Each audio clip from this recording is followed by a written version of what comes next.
సంవత్సరాల తరబడి government job కోసం వేచి చూస్తున్నారా? కేవలం 8 నెలల్లో మీ కల నెరవేర్చుకోండి. వెంటనే కింది నెంబర్స్‌కి కాల్ చేయండి.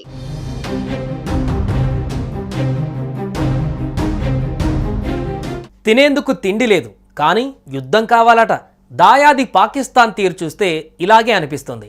దేశ ప్రజల క్షేమం కంటే అర్థం లేని శత్రుత్వాన్ని గుండెల నిండుగా నింపుకొని నిత్యం ద్వేషంతోనే బతికే పాక్ పాలకుల పుణ్యమా అని ఆ దేశస్థులు ఆకలితో హాహాకారాలు చేస్తున్నారు.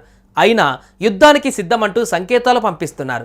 తాగడానికి కూడా నీళ్లు లేకుండా అక్కడి జనం అల్లాడుతున్నా సరిహద్దులలో కవ్వింపు చేస్తూ నవ్వులు పాలవుతున్నారు.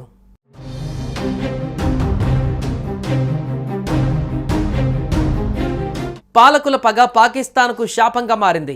50 ఏళ్ల క్రితం దాయాది దేశం దక్షిణాసియాలో ధనిక దేశం.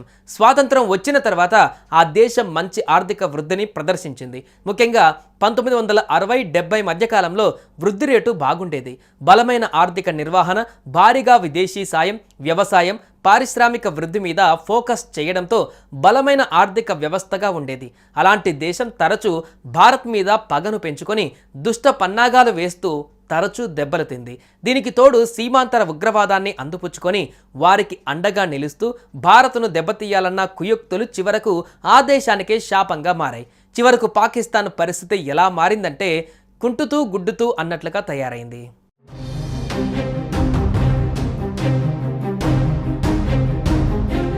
పాలకుల తప్పులు, వారి పగతో దక్షిణాసియాలోనే అత్యంత పేద దేశాలలో ఒకటిగా మారింది పాకిస్తాన్. ఇలాంటి పరిస్థితుల్లో కోవిడ్ ఆ దేశాన్ని దారుణంగా దెబ్బతీసింది. దాని నుంచి కోలుకోవడానికి కింద మీద పడుతున్న ఆ దేశం ఇప్పుడు తీవ్ర ఆర్థిక సంక్షోభంలో కూరుకుపోయింది. చివరకు టీ పొడిని దిగుమతి చేసుకోవడానికి కూడా అప్పు చేయాల్సి వస్తోంది. అందుకే టీ వినియోగాన్ని తగ్గించాలని పాక్ ప్రణాళిక శాఖ ఆ దేశ ప్రజలని అడగటం చూస్తే ఆ దేశ దుస్థితి ఏంటో ప్రపంచానికి అర్థమవుతుంది.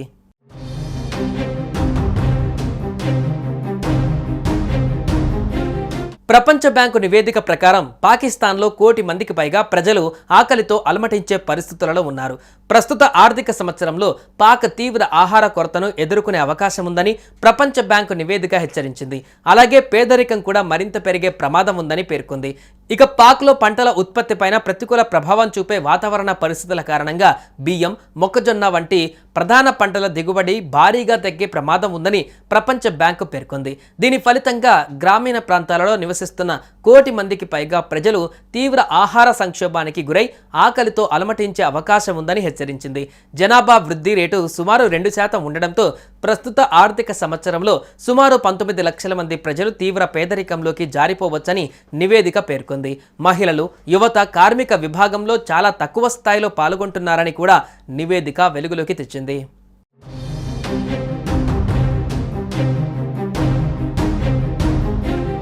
మరోవైపు భారత్తో పాకిస్తాన్ యుద్ధానికి రెడీ అవుతుందని వార్తలు వస్తున్నాయి. వాస్తవానికి పాక్కు భారత్తో తలపడే స్థితి లేదు.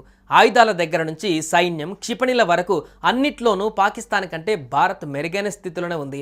ముఖ్యంగా యుద్ధం చేసేంత ఆర్థిక సామర్థ్యం పాక్కు లేదనే చెప్పాలి. పాకిస్తాన్ ఆర్థిక వ్యవస్థ సంక్లిష్టంలో ఉందనేది అక్షర సత్యం. దశాబ్దాలుగా కొనసాగుతున్న రుణభారం, బలహీనమైన ఎగుమతులు, రాజకీయ అస్థిరత్వం దేశాన్ని ఆర్థికంగా కుంగదీశాయి.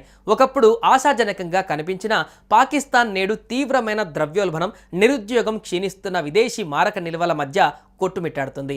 ఇటువంటి పరిస్థితులలో యుద్ధం కరెక్టేనా అంటూ ఆ దేశ ప్రజలే ప్రశ్నిస్తున్నారు.